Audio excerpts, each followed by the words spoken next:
നമസ്കാരം മലയാളി വാർത്തയിലേക്ക് സ്വാഗതം. കുടുംബകലഹത്തെ തുടർന്ന് അമ്മായിയമ്മ മരുമകളെ വെട്ടിക്കൊലപ്പെടുത്തിയ സംഭവം കഴിഞ്ഞ ദിവസം അക്ഷരാർത്ഥത്തിൽ നടുക്കിയതായിരുന്നു. കേരളം ഒന്നടങ്കം നടുങ്ങുന്ന വാർത്തയായിരുന്നു. മാത്രമല്ല, ഈ കൊല്ലപ്പെട്ട രജിലയുടെ ബന്ധുക്കൾക്കടക്കം വലിയൊരു ആഘാതമാണ് ഈ വാർത്ത സൃഷ്ടിച്ചത്. കരുളായി കുണ്ടുങ്ങൽ പുള്ളിക്കടത്തിൽ സുനിൽ ബാബുവിന്റെ ഭാര്യ തൊണ്ണത്ത് സ്വദേശി രജിലയാണ് മരിച്ചത്. 28 വയസ്സുകാരിയാണ് 67 വയസ്സുകാരി അതിക്രൂരമായി കൊലപ്പെടുത്തിയത്. സുനിൽ ബാബുവിന്റെ അമ്മ ശാന്തയെ പോലീസ് അറസ്റ്റ് ചെയ്തു. തിങ്കളാഴ്ചയാണ് 6:30യോടെയാണ് സംഭവങ്ങൾ അരങ്ങേറിയത്. ഈ സംഭവവുമായി ബന്ധപ്പെട്ടുള്ള കൂടുതൽ വിവരങ്ങൾ പുറത്തു വരുന്നുണ്ട്. രജില വളരെയധികം വീടിനുള്ളിൽ കഷ്ടപ്പെട്ടിരുന്നു, അല്ലെങ്കിൽ അമ്മായിയമ്മ പോര് അവിടെ ഉണ്ടായിരുന്നു എന്നതടക്കമുള്ള വിവരങ്ങൾ. ഒരിക്കൽ രജില ആത്മഹത്യയ്ക്ക് ശ്രമിച്ചു എന്നതടക്കമുള്ള വിവരങ്ങൾ അയൽവാസികൾ പങ്കുവയ്ക്കുന്നുണ്ട് മാധ്യമങ്ങളോട്. തിങ്കളാഴ്ച വെളുപ്പിന് 6:30യോടെയാണ് കൊലപാതകം ഉണ്ടായത്. ചായയെ ചൊല്ലിയുള്ള തർക്കം കൊലപാതകത്തിൽ കലാശിക്കുകയായിരുന്നു. കേവലം ചായ വൈകിയതിൽ കൊലപാതകം ഉണ്ടായി എന്നതടക്കമുള്ള ചില വിവരങ്ങൾ, അതായത് അത്തരത്തിലൊരു ചായയെ ചൊല്ലിയുള്ള തർക്കമാണ് കൊലപാതകത്തിലേക്ക് നയിച്ചത്. എങ്കിൽ പോലും നിസ്സാരം ഒരു ചായയെ ചൊല്ലി ഉണ്ടായ തർക്കം ഒരു കൊലപാതകത്തിലേക്ക് നയിക്കപ്പെടണമെങ്കിൽ ആ വീട്ടിൽ എന്തുമാത്രം പ്രശ്നങ്ങൾ ഇവർക്കിടയിൽ ഉണ്ടായിരിക്കണം എന്ന ഒരു ചോദ്യത്തിലേക്ക് കൂടി ഇപ്പോൾ കാര്യങ്ങൾ വിരൽ ചൂണ്ടപ്പെടുകയാണ്.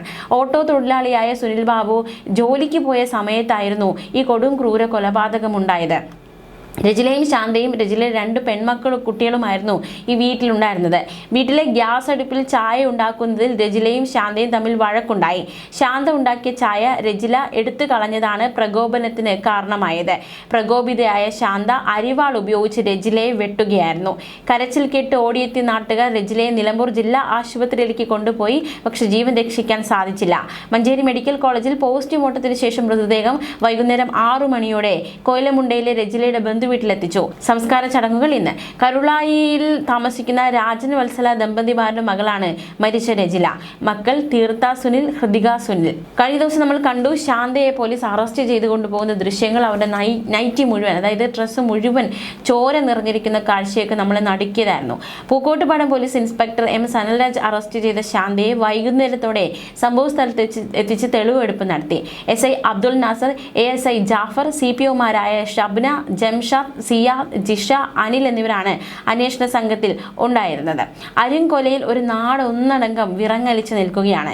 കരുളായി കുണ്ടുങ്ങലിലാണ് ഭർത്തൃമാതാവിന് വെട്ടേറ്റ് രജില എന്ന പെൺകുട്ടിക്ക് ദാരുണാന്ത്യം സംഭവിച്ചിരിക്കുന്നത്. കൊലപാതകത്തിന് സാക്ഷിയായത് ഇവരുടെ 10ഉം 4ഉം വയസ്സുള്ള പെൺകുട്ടികളാണ്.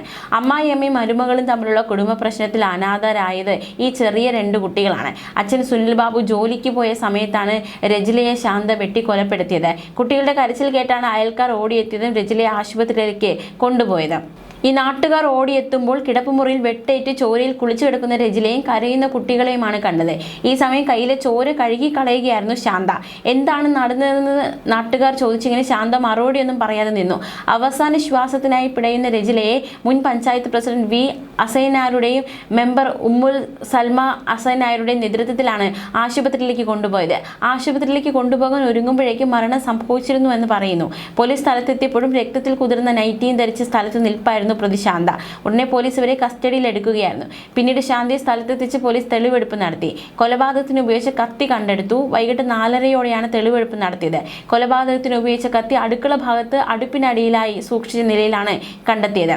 പൂക്കോട്ടുപാടം പോലീസ് ഇൻസ്പെക്ടർ M സനൽരാജിന്റെ SIമാരായ James John, Nasar, Dinesh, ASI Jafar എന്നിവരുടെ നേതൃത്വത്തിലാണ് തെളിവെടുപ്പ് നടത്തിയത്. അതിക്രൂരമായ കൊലപാതകമാണ് സംഭവിച്ചത്.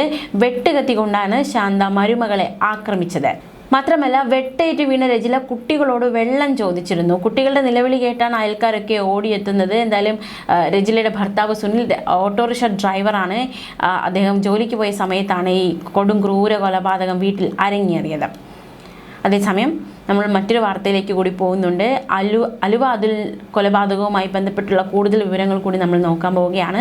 ആ വാർത്തയിലേക്ക് കൂടി പോകാം. അലുവ അതുൽ വധവുമായി ബന്ധപ്പെട്ട് പോലീസിന്റെ പങ്ക് അന്വേഷിക്കണമെന്നും സംഭവത്തിൽ കൊലയാളികളും പോലീസും തമ്മിലുള്ള ബന്ധം തെളിയിക്കുന്ന വിവിധ രേഖകൾ ഉണ്ട് എന്നതടക്കമുള്ള ഗുരുതര ആരോപണവുമായി പോലീസിനെതിരെ അതുലിന്റെ കുടുംബം രംഗത്ത് വന്നിരിക്കുകയാണ്. ഇതുമായി ബന്ധപ്പെട്ട് മുഖ്യമന്ത്രിക്കും DGPക്കും പരാതി നൽകുമെന്നും അതുലിന്റെ ബന്ധുക്കൾ വ്യക്തമാക്കി. കഴിഞ്ഞ 7-നാണ് അതുൽ ജാമ്യത്തിൽ ഇറങ്ങുന്നത്. അതിൽ സുഹൃത്ത് കുക്കു എന്ന് വിളിക്കുന്ന മനുവുമായി കരുനാഗപ്പള്ളി പോലീസ് സ്റ്റേഷനിൽ ഒപ്പിട്ട ശേഷം തിരികെ വീട്ടിലേക്ക് കാറിൽ വരികയായിരുന്നു. അപ്പോഴാണ് പോലീസ് സ്റ്റേഷന് 2 കിലോമീറ്റർ അകലെ വെച്ച് അതുലിനെ അതിക്രൂരമായി വെട്ടിക്കൊലപ്പെടുത്തിയത്. കാർ ഇടിപ്പിച്ച് വീഴ്ത്തിയ ശേഷമാണ് നമ്മൾ ആ ദൃശ്യങ്ങളൊക്കെ നമ്മൾ കണ്ടതാണ്. ഇത്തരത്തിൽ ഈ ഒരു കൊലപാതകം നടത്തിയതിന് പിന്നിൽ പ്രതികൾക്ക് പോലീസ് സഹായം കിട്ടിയിട്ടുണ്ട് എന്നതടക്കമുള്ള ഗുരുതര ആരോപണം പോലീസിനെതിരെ ഇപ്പോൾ ബന്ധുക്കൾ ഉന്നയിക്കുന്നു. കൊലയാളികൾക്ക് അതിൽ പോലീസ് സ്റ്റേഷനിൽ എത്തുന്ന വിവരവും എത്തിയ ശേഷം തിരികെ പോകുന്ന വിവരവും വ്യക്തമായി കിട്ടിയിരുന്നതായി ബന്ധുക്കൾ ആരോപിക്കുന്നു.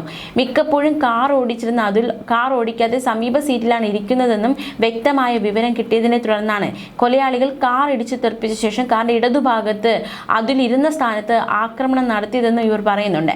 ആക്രമണത്തിലെ മുഖ്യപ്രതി അനീർ മുൻപ് തന്നെ അതുലിന്റെ ബന്ധുവിനോട് അതുലിനെ കൊല്ലാൻ പോലീസിന്റെ സഹായങ്ങൾ കിട്ടുമെന്ന് പറഞ്ഞതായി അന്വേഷണ സംഘത്തിന് മൊഴി നൽകിയിട്ടുണ്ട്.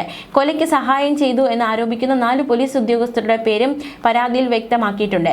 സംഭവത്തിൽ പോലീസിന്റെ പ്രതികളുടെ ഫോൺ രേഖകളും പരിശോധിക്കണമെന്നും പ്രതികളെ പോലീസ് പിടികൂടിയതല്ലെന്നും മുൻധാരണ പ്രകാരം കീഴടങ്ങിയതാണെന്നുമാണ് ബന്ധുക്കളുടെ ആരോപണം. വധഭീഷണി ഉണ്ടായിരുന്നിട്ടും അതുലിന് പോലീസ് സംരക്ഷണം നൽകിയില്ല. അതുൽ കൊലക്കേസിൽ പോലീസിന്റെ പങ്ക് തെളിയിക്കുന്നതിന് നിയമ പോരാട്ടം നടത്തുമെന്നുമാണ് ബന്ധുക്കൾ ഇപ്പോൾ വ്യക്തമാക്കുന്നത്. ഗുണ്ടാപ്പകയിൽ ഓച്ചിറ മഠത്തിൽ കാരായ്മ കൃഷ്ണവിലാസം വീട്ടിൽ അതുലിനെ പട്ടാപ്പകൽ ജനമധ്യത്തിലിട്ടാണ് വെട്ടിക്കൊലപ്പെടുത്തിയത്. കേസിൽ മുഴുവൻ പ്രതികളും പിടിയിലായിട്ടുണ്ട്. നേരിട്ട് സംഭവത്തിൽ ഉൾപ്പെട്ടവരും സഹായികളും ഉൾപ്പെടെ 10 പേരാണ് അറസ്റ്റിലായത്. 8 പേരെ സംഭവ ദിവസം തന്നെ പിടികൂടിയിരുന്നു. മുഴുവൻ പ്രതികളെ 24 മണിക്കൂറിനുള്ളിൽ അറസ്റ്റ് ചെയ്തതായി സിറ്റി പോലീസ് കമ്മീഷണർ എം ഹേമലതയും വ്യക്തമാക്കിയിരുന്നു. സംഭവം നടന്ന ഉടൻ തിരുവനന്തപുരം റേഞ്ച് DIG ഹിമചന്ദ്രനാഥിന്റെ നേതൃത്വത്തിൽ സൗത്ത് സോണിലെ മുഴുവൻ പോലീസ് മേധാവികളും ഉദ്യോഗസ്ഥരും ഒരുമിച്ച് നടത്തിയ പ്രവർത്തനങ്ങളിലൂടെയാണ് 10 പ്രതികളെയും വേഗത്തിൽ പിടികൂടാൻ കഴിഞ്ഞതെന്നാണ് കമ്മീഷണർ വ്യക്തമാക്കിയത്. കൊലപാതകത്തിൽ നേരിട്ട് പങ്കാളികളായ കടത്തൂർ കണ്ണമ്പള്ളി തെക്കതിൽ വീരപ്പൻ എന്ന് വിളിക്കുന്ന A അനീർ, തഴവ കടത്തൂർ സ്വദേശി ബ്ലാക്ക് വിഷ്ണു എന്ന് വിളിക്കുന്ന K വിഷ്ണു, കടത്തൂർ വലിയത് പടിഞ്ഞാറ്റതിൽ മണ്ണണ്ണ നൗഫൽ എന്ന് വിളിക്കുന്ന A നൗഫൽ, കടത്തൂർ സ്വദേശി S ഹുസൈൻ, അതുപോലെ തന്നെ കുലശേഖരം പുന്നക്കുളം സ്വദേശി തോമ എന്ന് വിളിക്കുന്ന മുഹമ്മദ് ആഷിഖ്, കുലശേഖരപുരം സ്വദേശി ശങ്കരാടി എന്ന് വിളിക്കുന്ന S ഷംനാഥ് എന്നിവരും ഇവർക്ക് സഹായികളായി പ്രവർത്തിച്ച തൊടിയൂർ പുലിയൂർ വഞ്ചി വടക്ക് റഹീം മൻസിലിൽ കഷണ്ടി ഫൈസൽ എന്ന് വിളിക്കുന്ന മുഹമ്മദ് ഫൈസൽ ഖാൻ, കടത്തൂർ ഫാത്തിമ മൻസിൽ എന്ന അലി ഉമ്മർ, തേവലക്കര തടത്തിൽ വീട്ടിൽ ഷിനു പീറ്റർ, കുലശേഖരപുരം കൊല്ലണ്ടയ്യത്ത് വീട്ടിൽ T ആദിൽ മുഹമ്മദ് എന്നിവരാണ് അറസ്റ്റിലായത്. അറസ്റ്റിലായവരെ ഇന്നലെ തന്നെ മെഡിക്കൽ പരിശോധനയ്ക്ക് വിധേയരാക്കി കോടതിയിൽ എത്തിച്ച് റിമാൻഡ് ചെയ്തു. കഴിഞ്ഞ ദിവസം പകൽ 11:15 ദേശീയപാതയുടെ നിർമ്മാണം നടക്കുന്ന പുതിയകാവ് ഭാഗത്ത് വെച്ചാണ് അരും കൊലപാതകം നടന്നത്. അതിൽ സഞ്ചരിച്ച വാഹനം കുഴിയിലേക്ക് വീഴ്ത്തി പിന്തുടർന്നെത്തിയ കാറിലുണ്ടായിരുന്ന സംഘം വെട്ടിക്കൊലപ്പെടുത്തുകയായിരുന്നു. കഴിഞ്ഞ വർഷം മാർച്ചിൽ ജിം സന്തോഷിനെ കൊലപ്പെടുത്തിയതിന് പകരം വീട്ടിയതാണ് എന്നാണ് നിഗമനം. എന്തായാലും ജിം സന്തോഷിന്റെ കൊലപാതകവുമായി ബന്ധപ്പെട്ട് ഇപ്പോൾ അതുലിന്റെ കൊലപാതകത്തിന് ബന്ധമുണ്ടോ എന്ന ചോദ്യം നിലവിൽ ഉയരുന്നുണ്ട്. വ്യക്തമായ അന്വേഷണത്തിന് ശേഷം മാത്രമേ ആ ഒരു മറുപടിയിലേക്ക് എത്താൻ സാധിക്കുകയുള്ളൂ.